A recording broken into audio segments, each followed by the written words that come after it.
Jump in, good boy.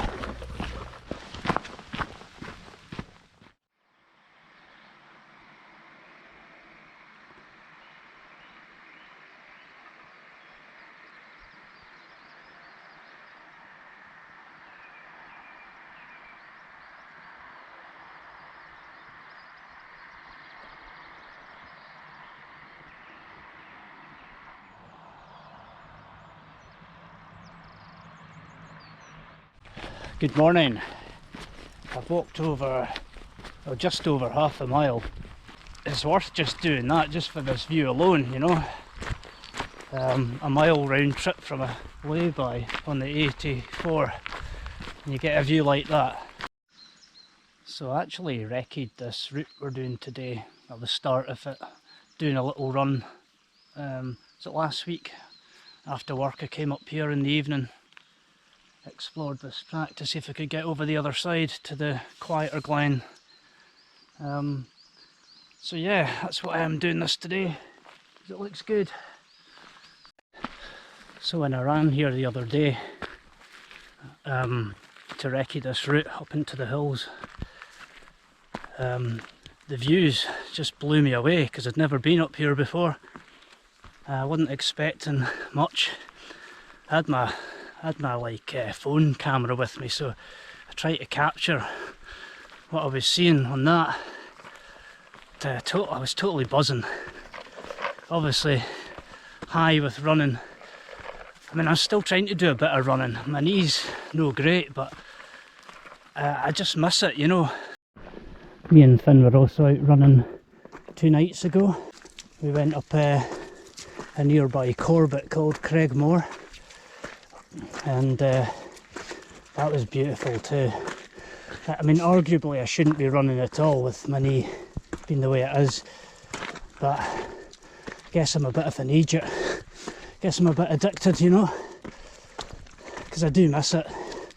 Really miss it, so I'm just trying to do what I can now. Something really nice about following a track up out of a shady glen and up into the sun. Obviously this weather's perfect Cape Wrath trail training.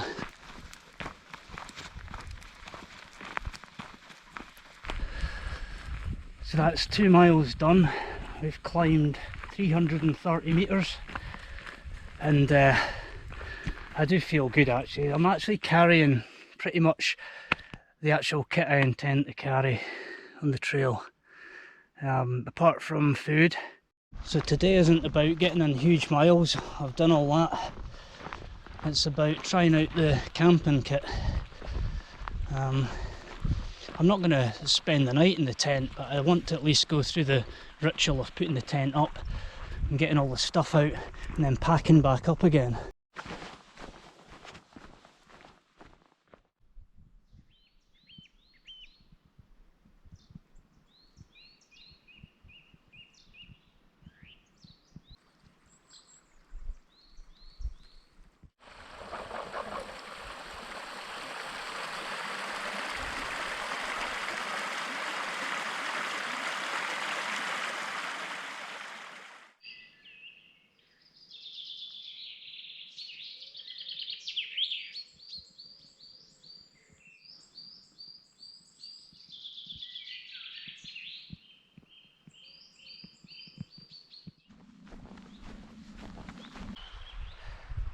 So we've emerged out of there, and this is what we're looking at now. Obviously there's a fence there, but I think we'll just crawl in this gap here. Hi!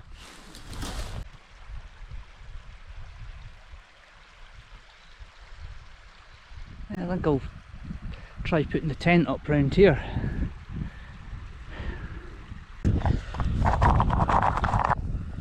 I realise a lot of people don't like stuff hanging from the outside of their pack, but I quite like having the tent separate from all the stuff that I need inside the tent.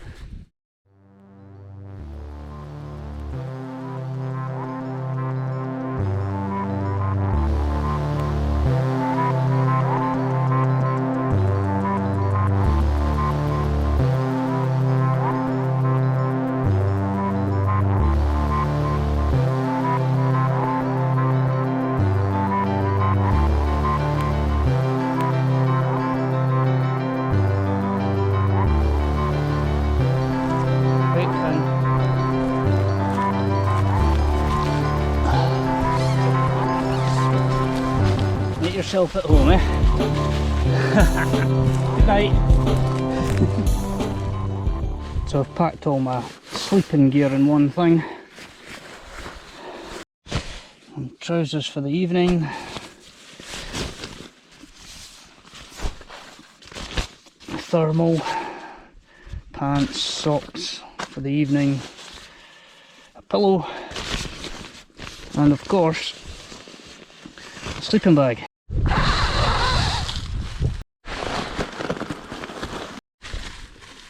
So that was a bit awkward trying to demonstrate the air sac blowing the mat up, but with one hand on the GoPro. But yeah, I'm going to put the sleeping bag down as well. Seems to be plenty of room actually, doesn't there, Finn? Thing is, the dog doesn't know not to lean against the side of the tent, so we might get a bit of damping next to the dog. A wee pillow as well. I've changed my ways totally. I used to just rough it. I never used to use a mat, never a pillow. Who'd need a pillow camping? You're kidding. But I guess I'm getting old. I just place the pillow down and it grips onto these Velcro pads, stops it sliding around. Yeah, see ya. You like this?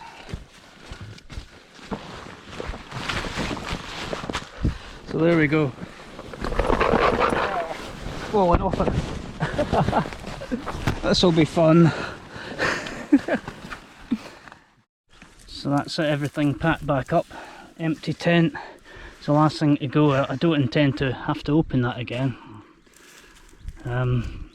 Just a case of attaching the tent on the outside and heading off in the morning.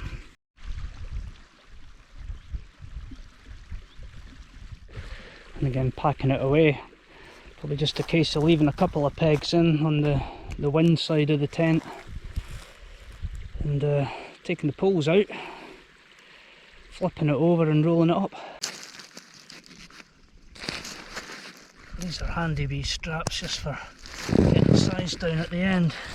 Bit of extra weight, but I'll take that. And I did almost leave a tent peg behind there, so glad I did a wee check that I have left no trace, including leaving important stuff behind.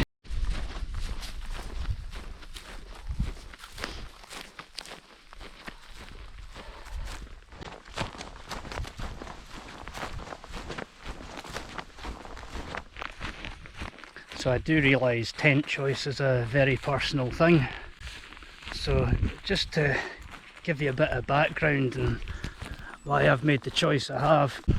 Now my background obviously being ultra running and going lightweight and also cycle touring.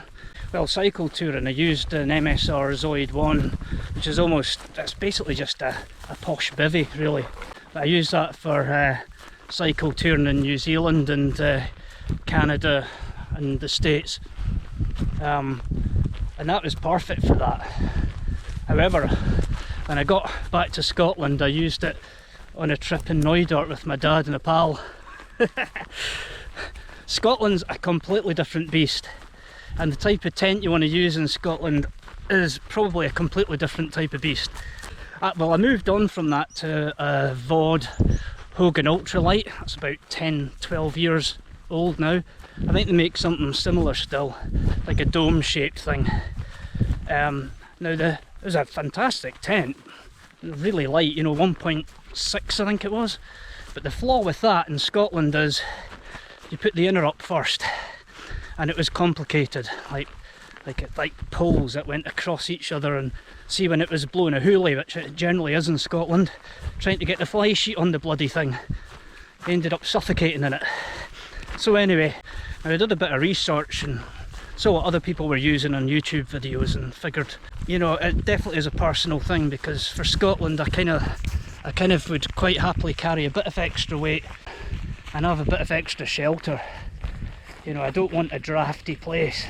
I've gone for what I've gone because it has the like 3000mm hydrostatic head fly sheet and 5000 ground sheet, I believe, and it's just so easy to put up. It was like you know, you put it up in a wanner, you put 8 pegs in the ground and that's it, fastened, and just inserting poles and up it goes. It's just so easy. So that's my choice, that's me explaining my choice. What I like about getting off the main paths, as well as it being a lot more peaceful, you can you've got a rough idea where you want to go, but in terms of finding the best actual route, the animals will have shown the way. It's always a track you can pick up.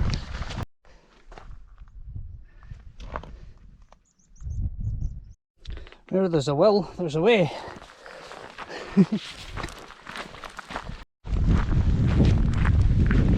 So I had a bit of a fright there with the dog. Looked like he was limping. I thought, oh no, here we go. But he was just letting me know that I'd put his pack on wrong and had gone in front of his paw instead of behind on the front strap. So this whole glen's been planted. It's a mix of deciduous in there as well. That'll be nice. So of course there's a padlock on the gate at the other side too. So I'm going to try this technique of getting the dog out. Find a hole. Finn? Well, we got there in the end. Took him a few moments to realise what I meant. Good boy.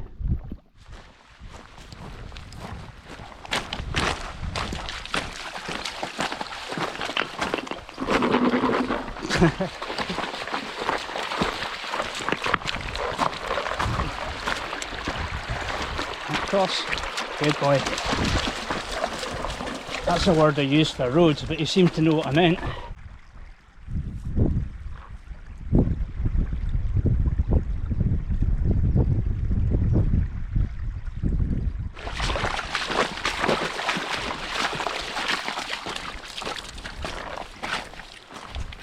Seeing a day like this, having soggy trail shoes is a blessing.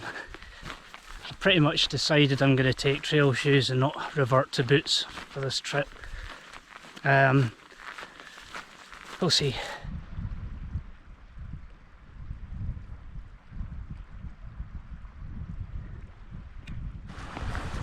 Just saw a trout.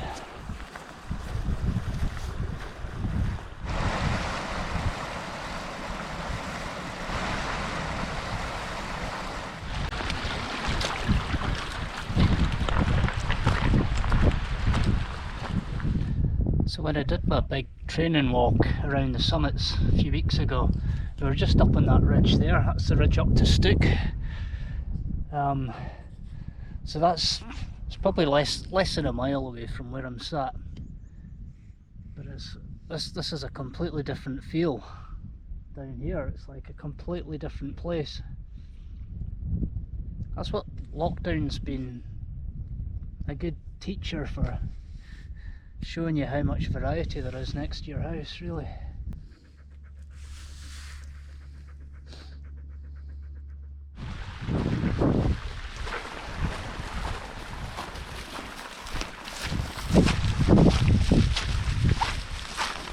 Right, Finn. Right, good boy.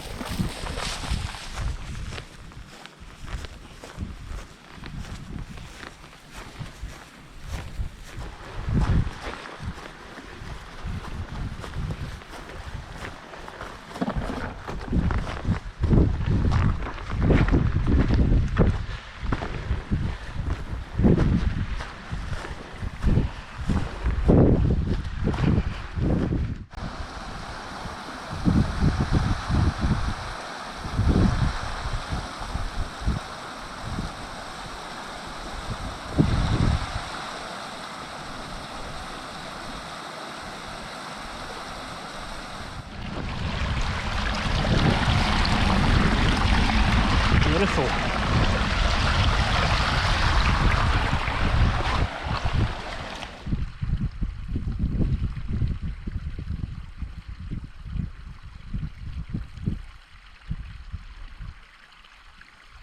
Right, unless you want a drink. Just just wanted a wee cool down, didn't you, buddy?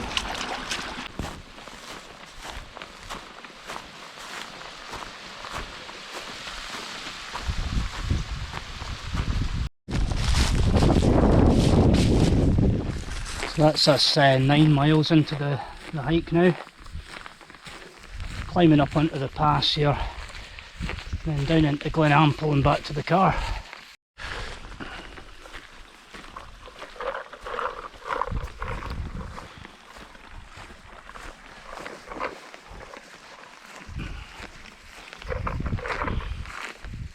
That's a good boy, Finn.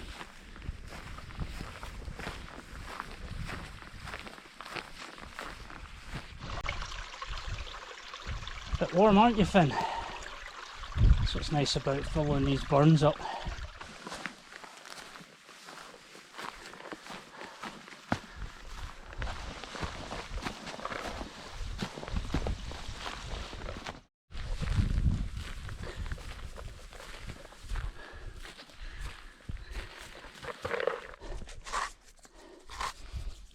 Oh, you slush puppy. Nice.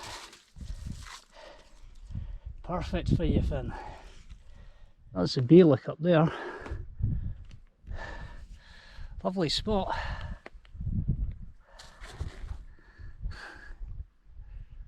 Whoa.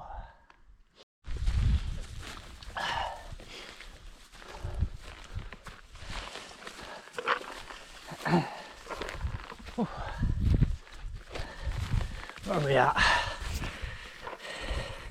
Let's see. 642 metres.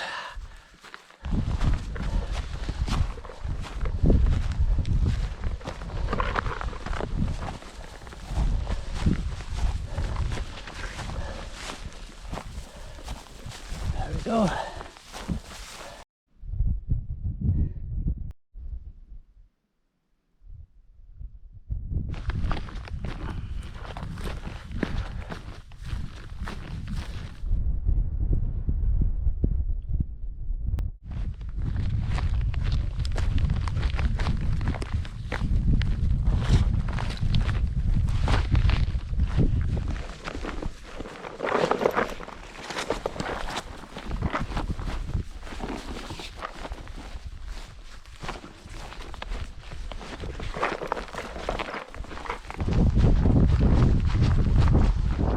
You may have noticed I'm not using the poles for this descent.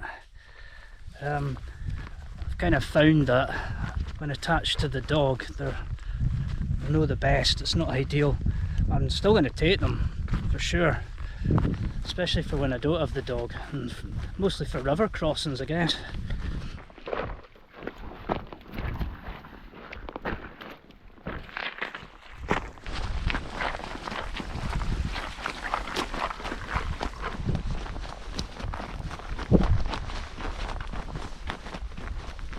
You're not taking that stick down here, are you, Finn? Ah, sore legs, here we come. Jeez, oh.